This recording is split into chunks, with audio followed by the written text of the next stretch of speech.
Manx Radio's Update with Christian Jones.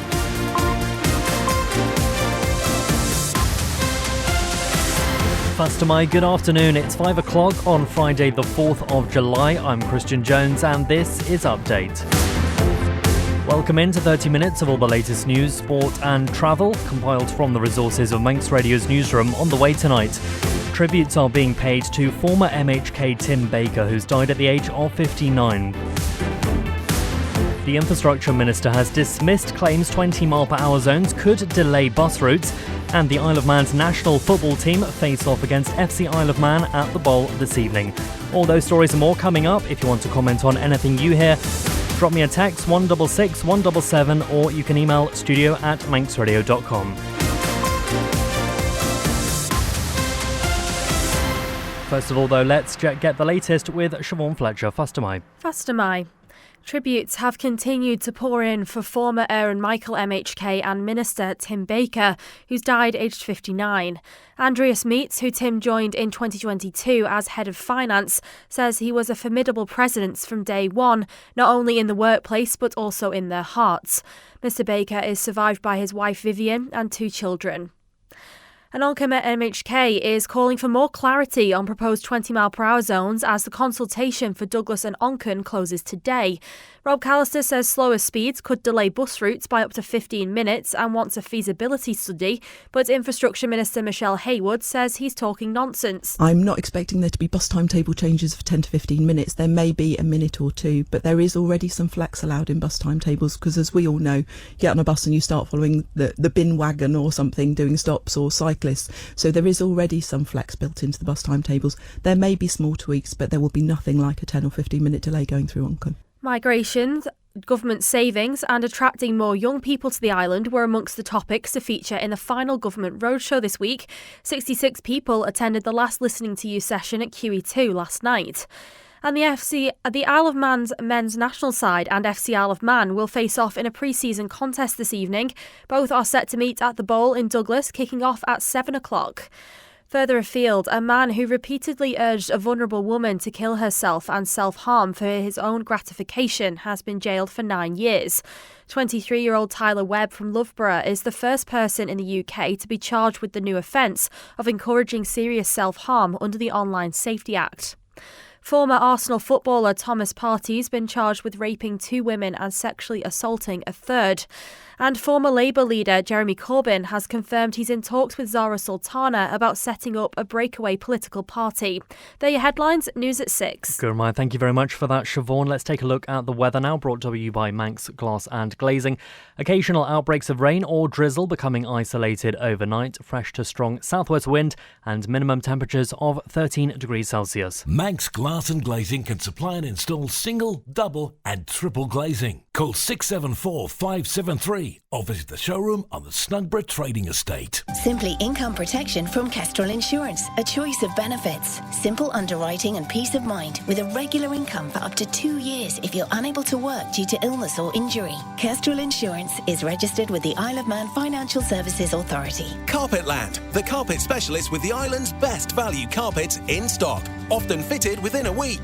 Furnitureland for 3-piece suites, dining and living room furniture. And a selection of amazing beds. Carpetland and Furnitureland. West Street, Ramsey. Manx Mobility and Oncom have it all. Daily living aids, wide-fitting shoes, rise recliners, beds and scooters, including lightweight and airline-approved models. Call in and see how our expert team can make your life easier. Manx Mobility at the top of Summer Hill. The exclusive Karcher store is open with thousands of products, accessories and parts in stock. For Karcher sales and service, Hersham Electrical, Shipyard Industrial Estate, Ramsey. You're listening to the Isle of Man's quintessential daily news and current affairs roundup. Update on Manx Radio. The former MHK for Ayr and Michael, Tim Baker, has died at the age of 59.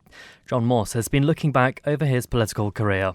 Tim Baker entered politics in 2016 when he decided his background in economics in particular would be of benefit to this island. He stood for Ayr and Michael. Got a degree in economics from Cambridge University, 25 years business experience and a chartered accountancy qualification, and having a heart for the Isle of Man. I believe that I'm the right person to step up right now. Does that provide, though, the political nous to prosper in day-to-day politics? Well, I think it depends what you mean by politics. Well, economic people are renowned for having theories, but on the practical side, falling a little short. No, absolutely. You've got to take that as a rigorous background and actually apply it and get things done, and that's what we need to be doing in the Isle of Man now. It's about doing, not talking. Among the posts entrusted to him were Children's Champion and Chairman of Planning over the next 5 years, but the biggest challenge was as Minister for Infrastructure, a job he was given in 2020. Included in infrastructure was a task that was proving a tough one: completion of the Liverpool landing stage. The COVID situation clearly has disrupted construction in the UK. And the productivity on site is reduced by some of the practical measures that have been brought in around social distancing, etc. In addition, there's some disruption to supply chains, which we're all seeing. Things just take longer to be obtained, whether it's building materials or medical equipment or whatever. He lost his seat in 2021 in the general election, with controversy over the Douglas Promenade scheme seen as one reason. Tim Baker, who had 2 children, was a table tennis player. He founded the Ramsey Table Tennis Club and could often be seen out cycling. John Morse with that report there. Well, as you can imagine, tributes continue to pour in for Mr Baker by his various political colleagues. Siobhan Fletcher is back with us now, who's been reading through some of them. Chief Minister Alfred Cannon says he's very sorry to hear of Mr Baker's passing and says that he was passionate about his community. He continued, Tim served as Infrastructure Minister and as Children's Champion, where he was unwavering in his support for disadvantaged children. My thoughts are with Tim's family. President of Tynwald during Mr Baker's tenure, Steve Roden, issued this statement. He said, I'm shocked and saddened to hear of Mr Baker's passing. As a member of Tynwald, Tim made a huge contribution to Manx public life. I liked him immensely. Always well-informed, constructive and courteous in debate, and with a professional attention to detail, he was a popular and respected parliamentarian. He will be remembered as being a real asset to Tynwald. My deepest condolences to Tim's family and friends. Paying tribute on his own social media page, Onken MHK Rob Callister said, I am profoundly saddened to learn of the passing of my dear friend and colleague Tim Baker yesterday. He says, in recent weeks, I've had the privilege of staying in touch with Tim's wife Vivian, and I'm truly grateful for the moments I spent with Tim during his time in the hospital recently. Tim was not only a cherished member of the Tynwald family from 2016 to 2021, he embodied warmth, generosity and good humour, leaving an indelible mark on all of us. His tireless dedication, thoughtful encouragement and shared laughter during our busiest days showcased his remarkable ability to connect with those around him. Mr Callister added, on a personal note, I will always treasure the collaboration between Tim, Kerry and myself on the Select Committee on Accommodation for Vulnerable Young People on the island. His dedication and insights were invaluable and he'll be deeply missed. Douglas councillor and former MHK David Cretney said, I am so sorry to hear the news about Tim Baker. The thing I will most remember was his humanity and courage raising the Notfield scandal in Tynwald, despite opposition from some in government, which eventually led to some long overdue justice for the victims, sadly a number of whom are no longer with us. And political party Liberal Vannin has also issued a statement saying, we are so sorry to hear of the death of Tim Baker, former MHK for Aaron Michael. Sincere condolences to Tim's family, friends and former colleagues. May he rest in peace. Some sad news indeed, and you can find a full list of all the tributes that have been paid so far over at manxradio.com. A consultation on proposed 20-mile-per-hour speed limits for residential roads in Douglas and Onken closes today. From Monday, residents in the north of the island will be invited to give their views, with the consultation open until the 1st of September. In the meantime, though, concerns are being raised about the potential impact on journey times and whether the lower limits could lead to frustration and dangerous driving. Mike Birchall, the Secretary of Unite's Isle of Man taxi branch, says there are a number of concerns surrounding the proposals. We've not been consulted, the DOI hasn't consulted us directly as a trade on this matter. I haven't worked out what travel delays there would be time-wise, say on a run from Douglas to the airport or whatever.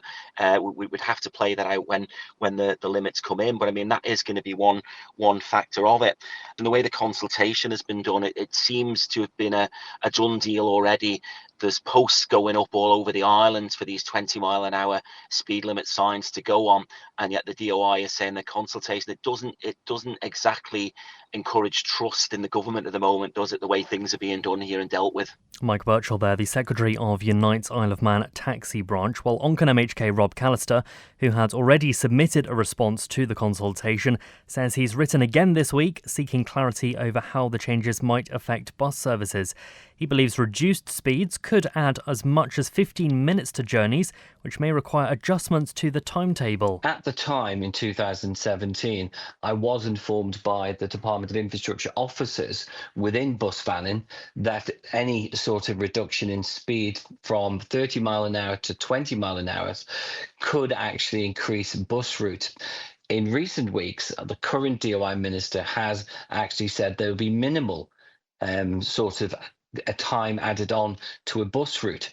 And has any of your constituents raised their concerns around this? Not in respect of the bus timetables, but a lot of people have raised concerns about journey times, collectively, and that's maybe is a car, the amount of time they may be sitting in a car trying to get through the village, which is already difficult at the moment. We know when the mountain road is closed, all of the traffic from the north of the island comes through Onken. It really does need to have a proper review, and that work needs to be undertaken, because if we are looking for safer roads and we are looking to support people to walk and cycle to work, this feasibility study really is at the heart of it. If we're going to do this, let's do it properly. That was Onken MHK Rob Callister speaking to Chanel Suku about the 20 mile per hour proposals in Douglas and Onken. Well, let's just bring you a response from the government. We spoke with the Infrastructure Minister, Michelle Hayward, this morning. She believes Mr Callister is talking nonsense. Given that we actually don't know quite where those 20 mile an hour restrictions are going yet, it's almost impossible to predict. And until we finish the consultation and we've had some consideration about where there might be 20 miles an hour restrictions, it's hard to say exactly. We do know that the journey time from Governor's Bridge to Avondale Road is less than 2 minutes. I'm not expecting there to be bus timetable changes of 10 to 15 minutes. There may be a minute or two, but there is already some flex allowed in bus timetables, because as we all know, you get on a bus and you start following the bin wagon or something doing stops, or cyclists. So there is already some flex built into the bus timetables. There may be small tweaks, but there will be nothing like a 10 or 15 minute delay going through Onken. Now, we also heard from the Secretary of the Unite Isle of Man taxi branch saying that the trade hasn't been consulted by the department directly. Do you think they should have been? The consultation is open to the public, and they are welcome to feed into that consultation. What we do know about journey times around and average speeds around Douglas and Onken is the average speed across the whole area is 24 miles an hour. So the reduction in speed, and we expect that most people won't probably drive at exactly 20 miles an hour. They'll probably be just slightly over. It will make very little difference to journey times. But if the taxis would like to, and I did speak to a couple of taxi drivers in the roadshows over the last couple of days, so I do know that they have individually contributed. But obviously, if their representatives would like to comment, then please ask them to either email into the department or to go and join in with the consultation. You're listening to the Isle of Man's quintessential daily news and current affairs roundup. Update on Manx Radio. 13 minutes past 5, and the Isle of Man Chamber of Commerce has criticised the way wages are set here. It's after figures from the government revealed those working in the public sector are paid significantly more than those in the private sector on average. Reporting now is Amy Griffiths. According to the Isle of Man Earnings Survey report, government employees earned around £200 a week more last year, which equates to around £10,000 a year. In a written response to a Tynwald question, the Cabinet Office says the response includes those employed in the education, medical and health sectors, local authority employees and members of the House of Keys and the Legislative Council. However, it says a direct comparison between the earnings may not be useful because of what it describes as a greater degree of diversity in the work undertaken. For example, it says many of the lowest paid jobs like bar and restaurant staff, hairdressers and retail workers exist mainly in the private sector. But the Chamber of Commerce says the current methodologies for wage setting are producing distorted outcomes that risk penalising the very workers and businesses they're meant to protect. It says its members and the wider business community also have concerns about the persistent and widening gap between public and private sector pay. The Chamber believes if these issues aren't addressed, the credibility of the wage policy will be undermined, private sector competitiveness will be damaged, and there'll be deepened inequality between sectors. It's now calling on Tynwald and government to act decisively to restore balance and fairness, not just in how people are paid, but how their contribution to the island's economy is measured and valued. Amy Griffiths with that report there. Thank you very much. Now, a regulatory inspection by the Gambling Supervision Commission has resulted in a civil penalty of over £3.9 million being imposed on a local e-gaming company. With the details now, here's Simon Richardson. Kelton Manx Limited, which surrendered its licence in May this year, was found to have committed multiple contraventions of the Gambling, Anti-Money Laundering and Countering the Financing of Terrorism Code. An initial penalty of over £5.6 million was discounted by 30% due to the company's senior personnel engaging appropriately and meaningfully with the GSC from an early stage and agreeing to the terms of the settlement expeditiously. In all, 15 contraventions of the code were identified, with the GSC describing some of them as systemic in nature. The Commission says it's satisfied that the imposition of the civil penalty on Kelton Manx reflects the serious nature of the non-compliance and the issues and risks identified. It was further noted by the GSC that Kelton Manx acknowledged the serious shortcomings in its operational and governance arrangements at an early stage of the Commission's investigation. Kelton Manx formally surrendered its licence with effect from the 9th of May. Manx Radio Travel, driven by Quayside Tyres and Service Centre. Well, let's just cast our eyes over the roads to start. There's a few things to be mindful of. In Colby, there are temporary lights on Colby level for bus stop improvement work. Over in Peel, though, temporary lights on Glen Faber Road. That's near the new sewage treatment plant for service supply work. And here in Douglas, this evening, a section of Peel Road will be closed to eastbound traffic for the removal of some dangerous trees. The road will be closed to traffic heading into Douglas between Quarterbridge and the fire station from 6:30 through till no later than midnight. Traffic heading away from Douglas, though, can still use the road normally. That's everything that we have on our radar, but naturally, if there is something you spot, do let us know. Ping us a text 166 177 or email studio@manxradio.com. Over at the steam packet, no changes there. Everything looks like it's running smoothly. And over at the airport, there are a couple of things to be aware of. The 5:30 EasyJet to Manchester, that looks like it's delayed until 7:10. And by the looks of things, that's because it's going to be late landing. The 5 o'clock from EasyJet 5 o'clock EasyJet from Manchester, not due to be in until 6:40. Also to be aware of, a Loganair to Edinburgh, that's scheduled for 7:55, but is now delayed until 8:40. Quayside Tyres and Service Centre with 1 year's free engine warranty from Castrol. Get more with Get the full story. Tune in to Manx Radio's newscast for in-depth interviews behind the headlines. Find the newscast now at manxradio.com or your usual podcast provider. 18 minutes past 5 now, and the family of an Isle of Man firefighter who died after responding to a fire 60 years ago has been awarded the Elizabeth Emblem. It'll be made in tribute to Station Officer Henry Batram Kenner, who showed extraordinary courage and selfless service during a fire at a commercial building in Douglas on the 22nd of November 1965. It's the first time the honour is being conferred in respect of the Isle of Man. Lewis Foster has been speaking to Chief Fire Officer Mark Christian about what happened on the night. The first appliance at Douglas Fire Station was already out at another incident in Quaig. A call came in for a fire at the Express Radio shop in the workshop at the rear of the premises on Athol Street. And Station Officer Kenner, who was known to colleagues as Bert, happened to be on the fire station in John Street. He made his way up onto Athol Street with no hesitation. It was unknown whether there was persons involved inside the property. No hesitation to his own safety. Bert made entry into the building to try and see could he rescue anyone. Sadly, shortly after this, and by that time the appliance had arrived from the previous fire and his colleagues were on scene, Bert came out, or my understanding is Bert came out to the premises and had been overcome by smoke. And despite the best efforts of his colleagues on the day, sadly he was shortly after that was pronounced dead. There is a slight twist in the tale as well regarding Bert's brother.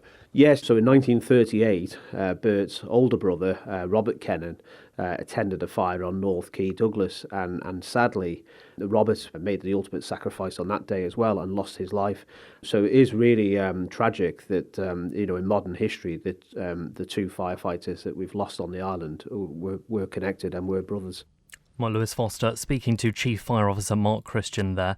And Government House says this posthumous recognition reflects the highest standards of duty, bravery and public service. 20 minutes past 5 now, and the first ever round of the Isle of Man World Downhill Skateboarding Championship is taking place this weekend. Director of Racing Will Stevenson told Manx Radio it's an event that's been a long time in the making. And what we're doing is essentially racing skateboards down hills. It sounds crazy, and it is. And the skateboards that we use are really, really modified, and we do two different disciplines. So it's this downhill skateboarding, which is stood up on a board, and then we also have street luge, which is essentially an oversized skateboard that you lie down on your back and go down hills. These boards can reach in speeds of excess of 80 miles an hour, and it's incredibly impressive to watch. What made you think the Isle of Man, this is the ideal place we want to hold a round of this event? To be honest with you, it's been the attitude of people here. Everyone's been really, really accommodating and really friendly and interested in what we do. It can be a bit of a challenge when we go to some places. They just sort of roll their eyes and they're like, oh, what, racing skateboards, what's that about? But I think everyone here, it's always like in your blood. you get it, and that's what's been really, really helpful for us. As a spectator, what's the spectacle like? So for the spectators here, it's going to be watching those four people doing the head-to-head race on Sunday. So we do all the time trials and all the boring stuff and the practice beforehand. But the real thing that you want to be watching is the head-to-head racing, which will be happening on Sunday. And we've got a wide variety of competitors that have come along from all over the world. So they are going to be battling it out on every single inch of that track. Will Stevenson speaking there about the World Downhill Skateboarding Championship. Tell you what though, 80 miles per hour on some of those skateboards, that's going to be tricky. Right, let's turn our attention to sport, and the Isle of Man men's national football team and FC Isle of Man will face off in a friendly at the Bowl in Douglas tonight, kicking off at 7 o'clock. For the national side, it's their last match before the 2025 Island Games in Orkney, and caretaker player-manager Chris Bass says preparations for that have been going well. You learn all the time. Each training session we're learning more and more about the players, learning what works, what doesn't work. We're not asking them to do anything that is out of the ordinary for them. It's we're just trying to make all the basics very, very simple for them. We're not asking for stuff that they can't do. So they've taken it on board really well. They've worked so hard in training. Everybody's come together as a group. What kind of test are you expecting? I'm expecting a very good test. I'm expecting a standard of football that we would expect at the Island Games. I know that the FC Isle of Man's personnel's changed quite a bit. There's a few players that have retired from the FC squad, but they've also brought players in, younger players. But I'm expecting a very, very good test, and I'm expecting the standard of football that we're going to have to go and face in the Island Games. There's a lot of players that might be looked at for both sides. We've brought in, like the players that we've brought in for our squad, they're also being looked at for FC Isle of Man. So I'm expecting them to try and produce something for when they come back and want to get themselves into the FC squad. So it'll be a very interesting game. I'm really looking forward to it. Well, meanwhile, it'll be the first pre-season match for FC Isle of Man ahead of their latest NWCFL Premier Division campaign, which gets underway on the 26th of July. Manager Paul Jones says they're still learning about how the team will look after departures in the summer of several key names, including Sean Doyle, Jack McVeigh and Ronan McDonnell. It's a bit of an interesting pre-season, really. We're working with a really good, strong group, but we're maybe not working with the full group that we would like to be this pre-season, which is fine. It's just how it is. So at the moment, there's a really, really good dynamic. We're looking for everyone to step up. We're looking for everybody to earn the right to be in the squad and to wear the shirt week in and week out. And so far, we've seen that. Across the board of the players that have stepped away, how confident are you that there are those in that setup who can step straight into that standard? Very. Yeah, we had a a good, strong group, and I know our results towards at the end of last season didn't demonstrate that, but we've got a lot of belief in the squad. Some of the younger ones we've invited in have come in and done very, very well, and maybe surprised us in terms of how quickly they've fitted into what we're doing. There will be others that come in. Yeah, players like Sean and Jack and Ronan, and they bring a lot of experience and a lot of quality, but them not being there opens the door for others to step up. FC Isle of Man's manager Paul Jones speaking to Rob Pritchard there. Well, we can now join Rob Pritchard live in the studio. He's got the latest sports. First am I, Rob?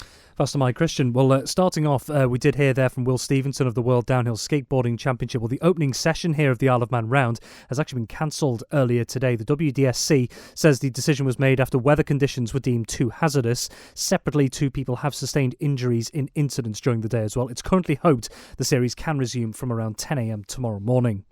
Elsewhere, former Ireland tennis star Billy Harris and Marcus Willis have been defeated in the second round of the gentlemen's doubles at Wimbledon. The all-British pairing have lost out in straight sets 7-6, 6-3 to second seed pairing Henry Patton and Harry Heliavara on court 5 this afternoon. Both Harris and Willis were wildcard entries into the doubles competition this year, with the latter still scheduled to appear in the mixed doubles tournament this year. Early this week, Harris also reached the second round of the gentlemen's singles before being knocked out by Nuno Borges. Meanwhile, the first recipient of the Manx Telecom Parish Walk's new Emerging Athlete Award is Sam Perry. The 18-year-old runner who specialises in the 800 metres and 1500 metres will use the £1,000 grant to support his trip to the Orkney Island Games this month. The award recognises young local athletics talent across all disciplines and supports costs such as coaching, travel and equipment. Organisers say Perry's dedication makes him a deserving winner and they wish him luck at the Games. Elsewhere, in football, FC Isle of Man are due to find out their first set of fixtures for the upcoming NWCFL Premier Division season this weekend. The NWCFL is planning to announce the first batch of matches across its leagues at 12 p.m. tomorrow. The organisation says this will cover matches from the opening day on Saturday the 26th of July up to and including Saturday the 30th of August. The remainder of fixtures will then be released in due course. Well, earlier today, the NWCFL published draws for the preliminary and extra preliminary rounds of the FA Cup and first and second round proper of the FA Vars. FC Isle of Man will not be taking part in either of those competitions this season. Thank you very much, Rob. I tell you what, though, World Downhill Skateboarding Championships. Can we interest you? Will you be doing that? Oh, I think that'd be a very ambitious 80 miles per hour. I can't get my head around it. When he said that, 80 miles an hour, can you imagine going 80 miles an hour on a skateboard? I think it'd be incredible to see, and I don't know. Trying to get my head around it's difficult. It's definitely tough. Well, I found out that Rob actually has a sidecar licence just a few minutes ago, so that's a little bit of a wild card. Well, that's it for our update this evening. Thanks very much to newsreader Siobhan Fletcher. Rob Pritchard is back with you for Friday's Sport for the next hour before Chris Kinley takes you through till 9 with greatest hits. No update on Monday because it's Tynwald Day proceedings, but I'll be back with you same time from Tuesday. So until then, take care. Bye-bye for now.